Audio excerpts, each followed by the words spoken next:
gotta be bold. This story gotta be told. On your fierceness, going and glow. This the Sonya Empower show. Stay on go like a lion who on the prowl. Send your cells, help you get it. We doing it and doing it now.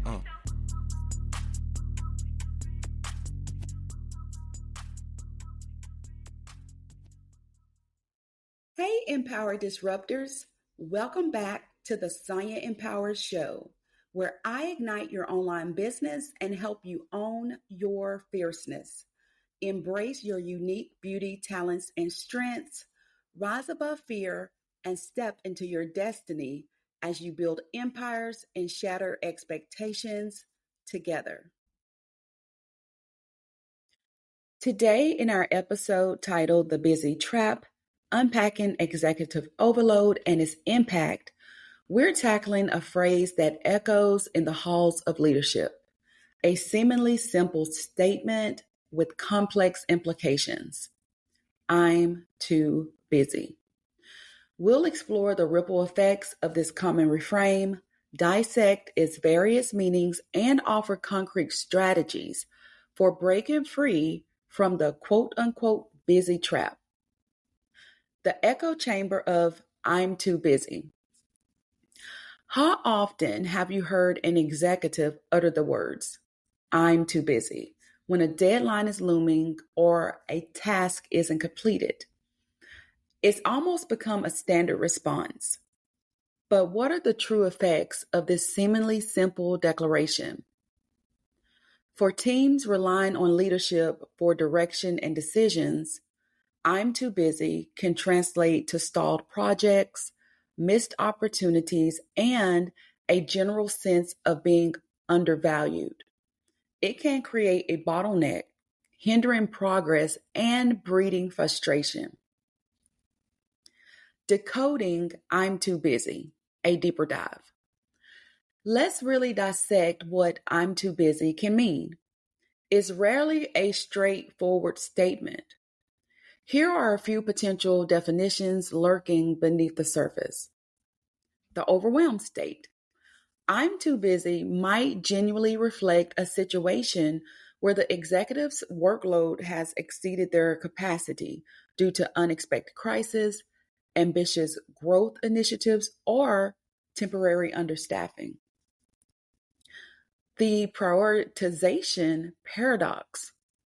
Sometimes it's not about the volume, but a struggle with prioritizing effectively, where less critical tasks consume valuable time.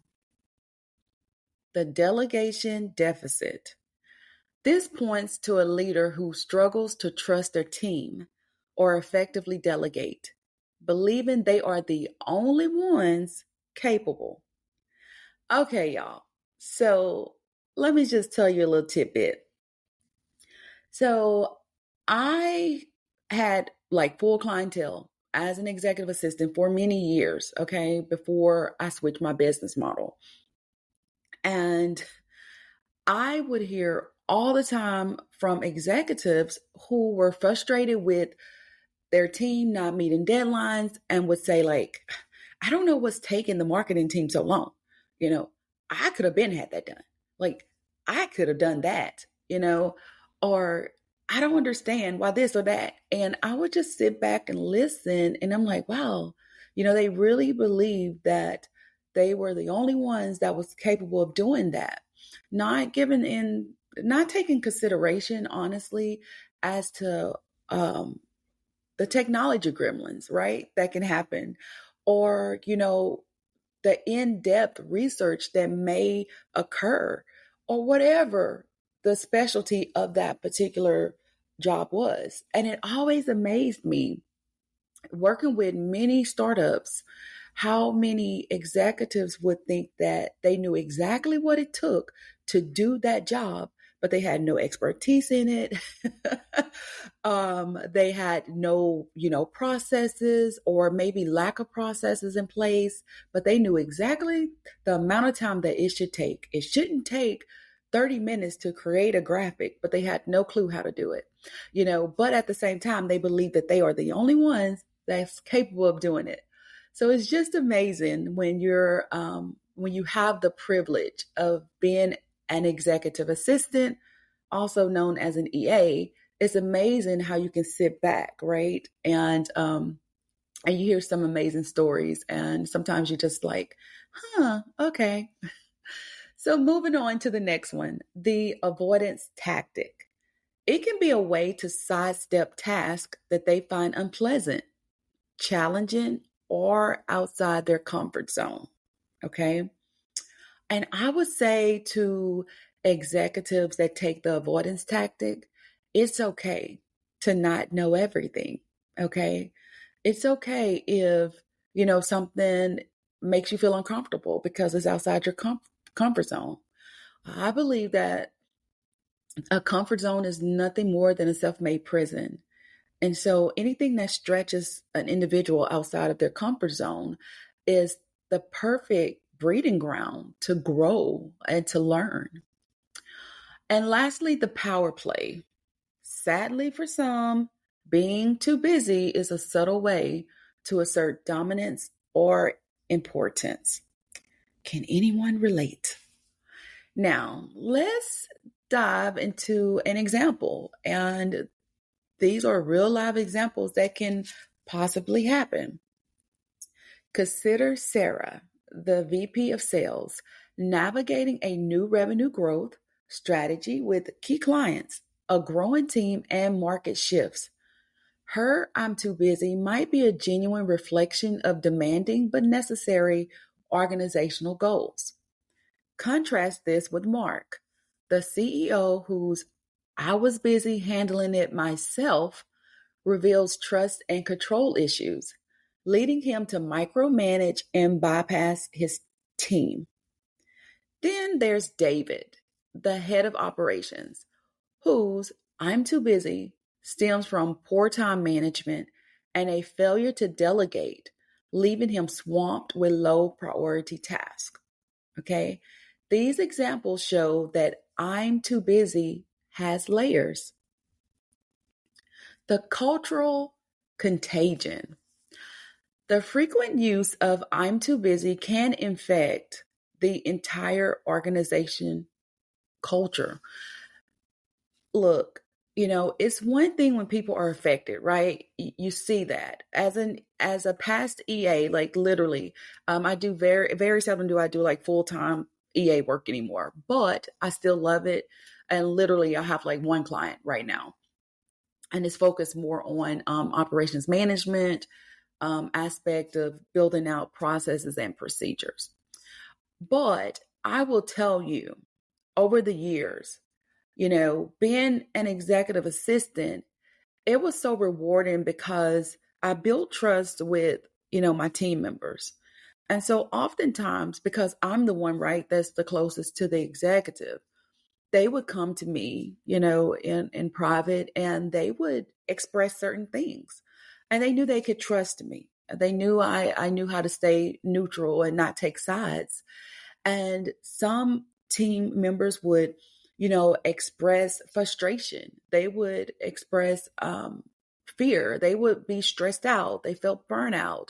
And so the "I'm too busy," can not only affect, but literally infect the entire culture. And you're like sitting there and wondering why, you know, um, that everyone is not on the same page with the vision that you may have, initially had for your organization. But falling into the "I'm too busy" trap, it can normalize overwork, creating a pressure cooker where everyone feels the need to appear constantly swamped or constantly, busy.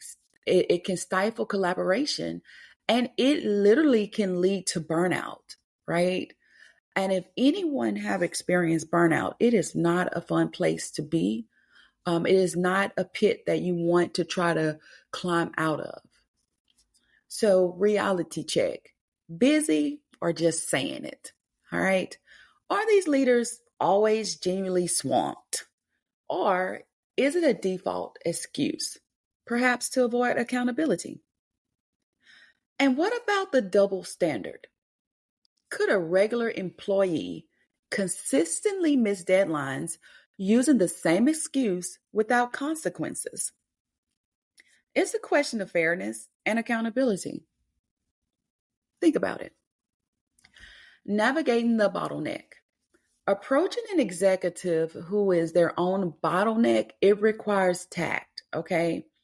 You want to focus on impact of delays, offer solutions for delegation or prioritization, and frame the conversation around team success, not individual shortcomings. Now, look, if anybody knows, working with different executives, if anybody knows about, the impact that an executive being their own bottleneck can have, it's me. I've worked with so many organizations since 2017 when I first, entered the self-employment world and entered the whole virtual assistant industry. And I learned so much, and I had amazing mentors that taught me so much. And one thing that one of the mentors taught me was to remain visible and have a voice. All right. And it took me a while to find my voice. But once I found my voice, I noticed that as an executive assistant, I began to, the executive depended on me more like a thought leader. Okay. They picked my brain. I was a part of strategic planning, and it was amazing. And it opened up other doors, And for me, once I found my voice, I have a gift in where I can kind of sit back and I can look at bottlenecks. I can find the bottlenecks in organizations. I can see what's lacking. It's almost like, I have this forward thinking mind, and I'm like, okay, like we need to have this in place, for future purposes. And so it requires tact because oftentimes, the executive assistant, they are in a place of power, and for me, and my strong personality, once I had that trust, right? I had that rapport with that executive. It was easy for me to go into our one-on-ones and like, hey, let's talk about this. This is what I see happening across the organization. I would come to the table to eat, right? And what I mean by that is when I come to the table to eat, it's not like a complaint, like I'm just dumping on the executive, but I'm literally coming to the table to eat, meaning I'm coming to offer solutions. And so, for example, if an executive have been sharing with me in secret that they're getting ready to fire someone because they're like, look, this person is not performing, they're slacking, they're doing this, they're doing that, they're not meeting their deadlines. I sit and I'm quiet, right? And then I play investigator to see, why is this person slacking? Why is this person not meeting their job performance? And then I discover that the organization has no job descriptions in place. They have no KPIs, so they have no way of measuring this person's performance, and yet you're getting ready to ask that person. Being wrongfully fired when I was in the medical profession, I know the impact and the blow that it takes on a person when all of a sudden you have a source of income coming and then it's taken away from you, right? And I was wrongfully fired. I was doing my job. So I can't imagine, so I'm like, okay, if I was in that person's shoes, then all of a sudden the executive come to me and they're like, you're out of here. You're not performing. And then I'm like, I had nothing. Like, what are you measuring that by? What are you measuring my performance by? Outside of like head knowledge of what everyone thinks, it should be. And so that right there, now you have to go, you fire that person. Now you got to, half-heartedly retrain someone because there's nothing in place. There's no onboarding system. There's no job description. There's no nothing. So when I come to the table to eat, I'm coming and I'm saying, hey, I noticed that I couldn't find any job descriptions, so I created a sample job description, for, I'm just going to say, the operations manager. You know, whenever you get time, take a look at this and see. And then I would have executives say, oh my gosh, this is exactly what I needed. This is exactly what the company needs. Can you create more of those? And so whenever you find that, there are bottlenecks in the organization or the executive is the bottleneck, for example, as an EA, sometimes, the executive love doing tasks that you could be taking off their plate. And so it could be something as simple as, hey, I decided that I played around with your calendar and I decided that I was going to, take a look at it to see how you like it. I've placed some dedicated focus time in there. I noticed that you never take a lunch, and I hear you talking about how you would love to just have some uninterrupted time, that you would love to, just have a true lunch break. So when you come to the table, you come to the table to eat. You don't come to the table saying, hey, what are you going to serve me? But you come to the table to eat and to offer solutions to where, number one, they're really going to be appreciative of it if they have the right heart and the right focus, right? They're going to appreciate that. Also, it's going to give you an opportunity to shine, right? And so sometimes it's easy when an executive has, a lot of team members that they're responsible for, and it's easy to become invisible in an organization. So don't be afraid to offer solutions. They may or may not take it, but at least, you offered solutions that can assist them and can assist the team, which can change the whole trajectory and culture of their organization. All right. Also, I'm talking to my entrepreneurs now. As you may start out being a solo entrepreneur, but I would say in those lean seasons, right, when you're like, oh my gosh, I didn't meet my revenue this month, I still don't have any clients. Start thinking, as a business owner. You may be just a solo entrepreneur, but start, changing your mindset as a business owner. Like, what type of things do I need in place if I had a team, right? Even if I was outsourcing a project, what do I need to have in place? Well, you definitely need some type of onboarding and offboarding. How are you going to get login credentials to that person? How is it going to look when you offboard that individual? I mean, so there's constantly something that you can do, right, to where your future business runs smoothly. It's more streamlined. And I promise you that people would appreciate that. For example, I have someone who I hired for a project on my team. And that individual was like, oh my gosh, like, I love that you're so organized and you took the time to create training videos so that makes my job easier. And it really allows me to hook into the vision of what you had in mind for this project. Even though this person is on a temporary project, I let this person know, hey, these are the days that I have upcoming time off. I don't do peekaboos, and everything. I will not have access to my email.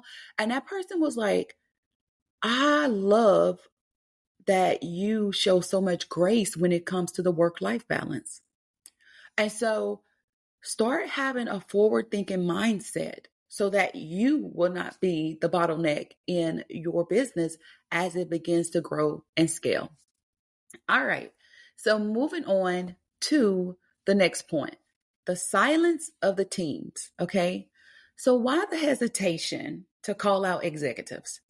Simply the fear of retaliation is often the elephant in the room. This silence, however, perpetuates the problem and hinders necessary change. So it's so important for executives, right? It may be hard to hear, but it is so important for executives to be receptive of the feedback that they receive from their team. Okay. And then have healthy conversations concerning possible solutions to make the entire organization better. The balance sheet of busyness. So while seeming busy might project importance, the cons: decreased productivity, damaged morale, increased stress, and eroded trust far outweigh any perceived benefits. Now, let's deep dive into some solutions. Okay, so how do we tackle these deeply rooted issues? For starters, let's say for the genuinely overwhelmed executive, all right, implement strategic prioritization frameworks, provide temporary support, regularly review workload, and offer executive coaching focused on sustainability, right? Sometimes you have to invest in yourself as an executive, right? So that a lot of these issues that creates frustration within the organization can be resolved. For the executive with trust and control issues, focus on leadership development around trust and empowerment. Implement team-based decision making, utilize 360-degree feedback, and offer mentorship with trusted, oriented leaders. All right. So I love, love, love. I remember I was a part of a startup organization, and I was like, "Hey, who is the point of contact?" and this and that, and it was kind of like all over the place. And as we began to get some processes and things in place, I was like, "Hey, as the organization grows, it would be awesome if you could pair a newbie with a seasoned leader as that point of contact or a seasoned teammate, right?" And it was implementing that one-on-one mentorship because those first 30 days is so much that goes on, and by the time 90 days get here, you kind of have gotten into some groove, but at the same time, you want to set the right foundation within that first 30 days. And if that individual don't have the proper guidance, then the foundation already have cracks in it within that first 30 days. So implementing like a one-to-one mentorship program, for that first 30, 60, 90 days with clear KPIs, key performance indicators, it could really help really, set that individual up for success, and it will really help the overall culture of the company. And lastly, for the executive lacking time management and delegation skills, provide comprehensive training in time management and delegation. Implement project management tools and establish accountability structures for delegated tasks.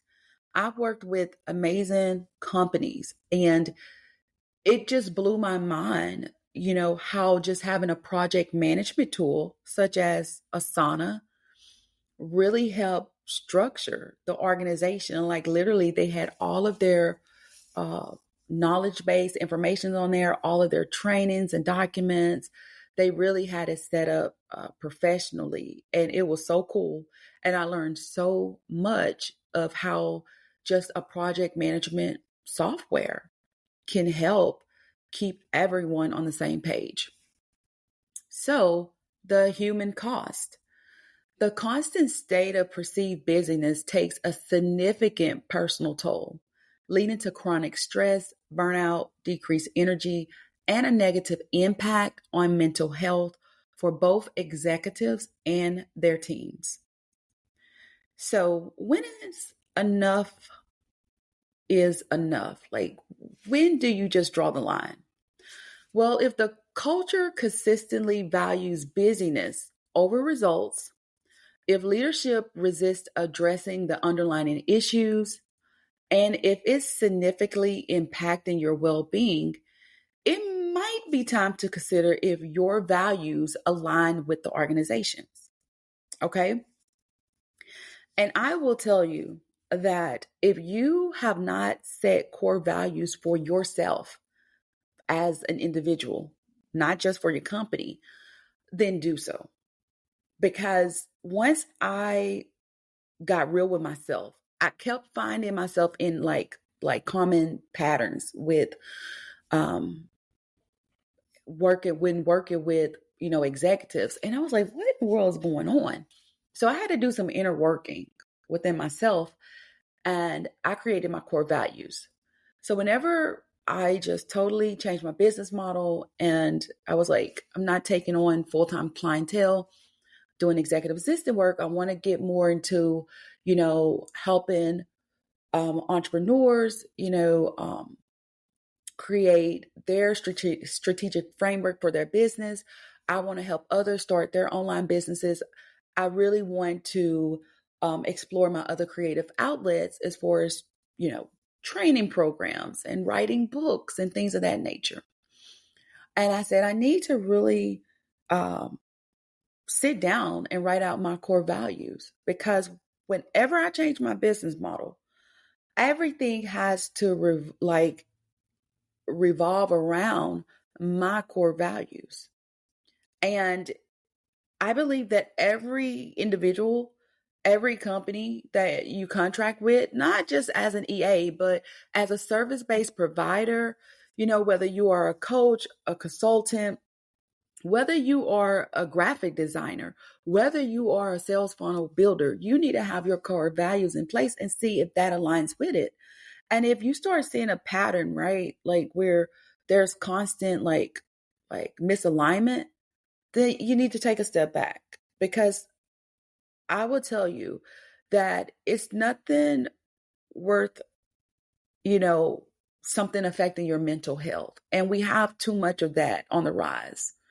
And I've seen the stories. I've literally seen the stories. I've heard people cry, and literally where before they were working with an executive, this is how they was. And then here it is, because of the lack of communication, because of the emotional abuse, the verbal abuse, that dominance personality, the executive and the blame game, or whatever the case may be, and that person who was like, hey, I'm an employee, or I'm not in a leadership capacity, that fear has overtaken them, and now they're like, I have to take medication. I'm on depression medication. I'm always on edge. I used to enjoy vacations, and now I can't, because I'm always interrupted. That is not a healthy way of living. Like, I believe that work-life balance still exists. And there are some people out there that are teaching that it doesn't exist and you can't be successful without it. But work-life balance does exist. And it just depends on the atmosphere and the stage that you set. And so now with my new business model, I create everything around my core values.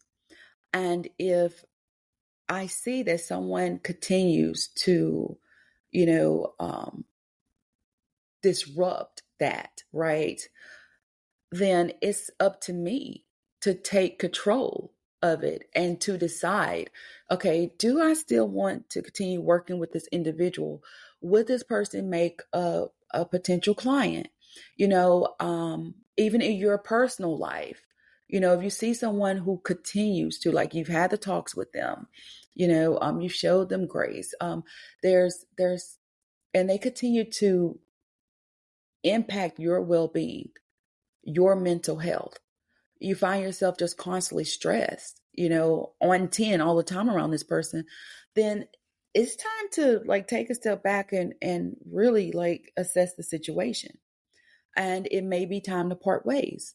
I will say that when it comes to an organization, do all that you can to where if you have to walk away, you have peace of mind that you made the right decision, that was right for you at the stage that you're at in your life and your business. Okay. Addressing the I'm too busy phenomenon, it requires courage, empathy, and a commitment to a healthier, more effective organization culture. It's about understanding the drivers and providing targeted support for positive change. And that's what you're wanting, positive change. And I believe positive change always begins with each individual, not just the executive, but each individual. And the more that we become a better version of ourselves, right, the more that we can project, right, and become, more positive and productive members in society on our jobs, we can show up better for our clients and our customers as well. Now, that was a mouthful. Now for this week's Fab, you guessed it, your Fierce Action Breakthrough assignment. Identify one busy task. Think about a task or responsibility you've been putting off or rushing through because you feel too busy. Analyze the busy. Honestly, assess why you feel so busy with this task. Is it truly a time constraint, or is there a lack of clarity, fear of failure, or poor prioritization at play? Breakthrough action. This week, dedicate a specific, uninterrupted block of time to either fully complete this task with focused attention or to strategically delegate it or break it down into smaller, manageable steps. Reflect on how this focused approach impacts your productivity and stress levels. Share your insights and breakthroughs with me on my social media using hashtag BusyTrapBreakthrough. I'd love to hear what you discover. Thank you for tuning in to this episode of the Sonia Empower Show. I'd love to hear your feedback. Leave a review on your favorite podcast platform. Connect with me on social media at Sonia Sales. If you enjoyed this episode, please like, share, and subscribe. Also, don't be afraid. Look, I get so many people, honestly, they say, oh my gosh, I enjoyed that episode. It really inspired me. It empowered me. I took away so many nuggets. I get this all the time on social media, and I love that feedback. It encourages me. It empowers me to keep going because that's what it's all about. I want to pour into you. And when you pour back into me, it just ignites a new fire within me.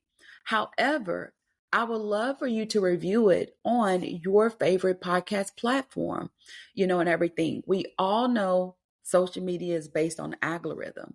So let's start getting the word out there about the Sonia Empower Show. Leave those positive reviews so that I can start creeping up, and people can start taking notice and more people can really get a hold of this great content. All right. So for more business empowerment resources, visit soniasales.com. And for additional resources on personal growth and inspiration, visit chocolatedropinspired.com. Until next time, Empowered Disruptors, break free, be fierce.